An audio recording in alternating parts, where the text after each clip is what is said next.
So hey, hello my friends, welcome back to a brand new video. And as you all know, in this video we will talk about the world's most famous book on financial knowledge. And the name of the book is this, Rich Dad Poor Dad. And I hope all of you knows the name of the book, and the book contains 10 chapters. So we will cover the whole book in two parts of the video, and in this video, the first part of the video, we will talk about chapter 1 to 4, and in second part of this book or in video we will talk about chapter 5th to 10th. So without wasting your time, let's start the video.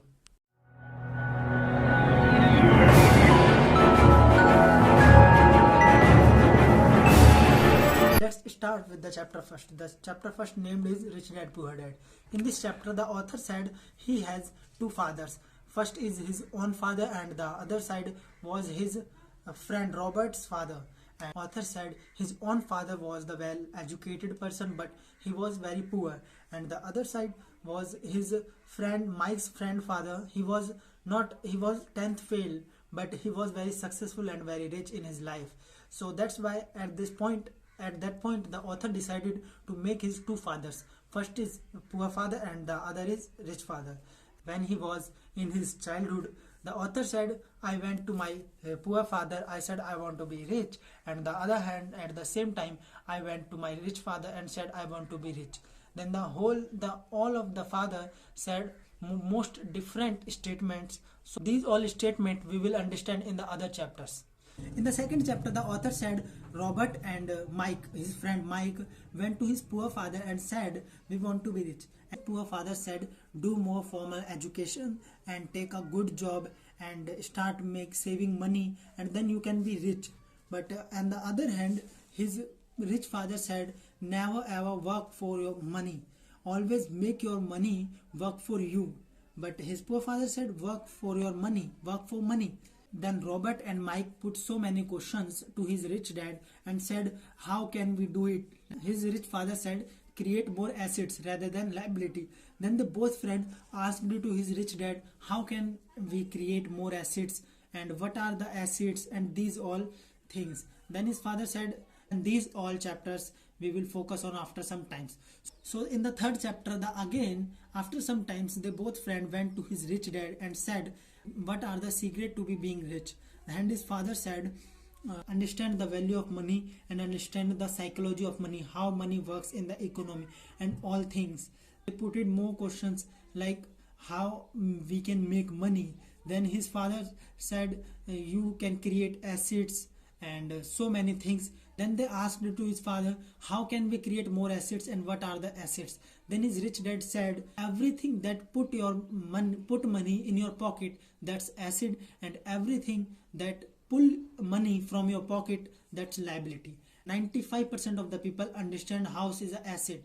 Understand it like house is an asset, but it's not the asset. Asset is that thing that put money in your pocket. But house, if like you expend lakhs of rupees to build your home, but it's not an asset. Your house cannot give you money, but if you make your house rented, then it would be give you money. So it depends on you what you want to create.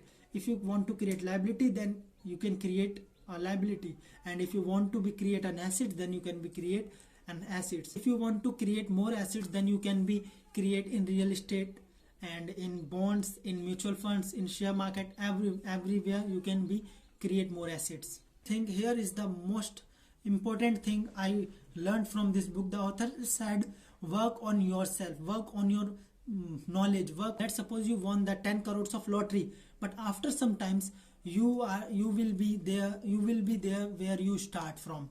If you have no knowledge, then the author said, work on your finance knowledge. Be more aware what's going on in the economy and how can you create more assets. And that's the one learning I learned from this book. And here's the fourth chapter. Focus on your own business rather than something. The author said, focus on you, focus on your knowledge, and never ever take advice from a person where he is not.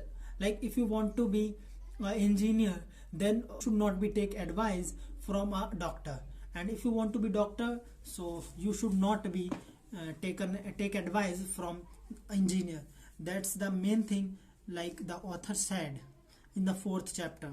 So here is the ending of this video. I hope you like the video, and if you like, you can like the video. And in the part 2nd of this book, we will cover remaining 6 chapters. So subscribe me for more videos, and I hope you.